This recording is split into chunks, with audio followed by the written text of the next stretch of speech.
Anselm of Canterbury.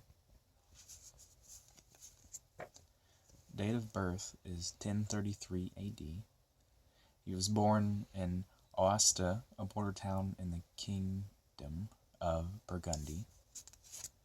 His death was on April 21st, 1109 AD. At a young age, he wanted to be a monk. Being rejected by his local monastery, he journeyed to Normandy. Finding a theologian and dialectician of the name Lefranc, devoting himself to his studies, under the guidance of Lefranc and others, became a monk at Bec in 1060, at the age of 49. After that, 3 years, he worked on his moral life, deep thinking on the things of God and asceticism, while he taught other monks in Caen. Later in the 1780s, he wrote many prayer and meditation books. After running into some problems with the Pope in the 90s, finished some of his greatest works and writings. What he was known for. Cura Deus Homo, which means why God became man. Cura, why became Deus, God, Homo, man. He rationally tried to explain the things of the Christian faith. In his words, not so through reason they attain to faith, but so that they may delight in the understanding and contemplation of those things they believe, and so that they might be, as much as possible, always ready to satisfy all those asking with an account of those things for which we hope, which of course is a Latin quote from the Latin Bible at the time. You can find a similar verse that he's referring to paralleled in, of course, our English derived from the Greek New Testament. He wrote on multiple subjects in an apologetic style that he later developed in later works.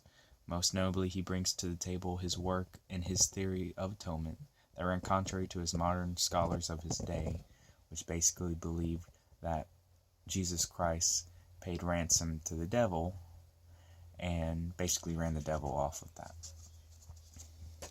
The ontological argument of God is Anselm's attempt to logically reason the existence of God. This idea can be summarized in a paragraph of his writing, which is kind of hard for us to understand now, but I will read anyways. Even a fool, when he hears of a being that which nothing greater can be conceived, God, understands that he hears and what he understands in his understanding. And assuredly that than which nothing greater can be conceived cannot exist in the understanding alone. For suppose it exist in the understanding alone, then it can be conceived to exist in reality, which is greater. Therefore, if that than which nothing greater can be conceived exists in the understanding alone, the very being than which nothing greater can be conceived is one which is a greater one can be conceived. But obviously this is impossible. Hence, there is no doubt that there exists a being than which nothing greater can be conceived, and exists both in the understanding and in reality. The simplified version is God is the greatest thing we can think of. Things can exist only in our imaginations, but they can also exist in our imaginations and thoughts and in reality. Things that exist in reality are always better than things that exist only in our imaginations. For example, you can imagine the best Thanksgiving dinner you've ever had, but when that Thanksgiving dinner comes true, that's a lot better. So, essentially what it's saying is things that exist are always better than the things that exist only in our imaginations. If God existed only in our imaginations, he would not be he wouldn't be greater than anything we can think of, because God in reality would be better. Therefore, God must be who he really is, which is the Almighty God. And he was a great man of faith. He was a monk, taught many people, and he's very influential to church theology, and his work is still studied today.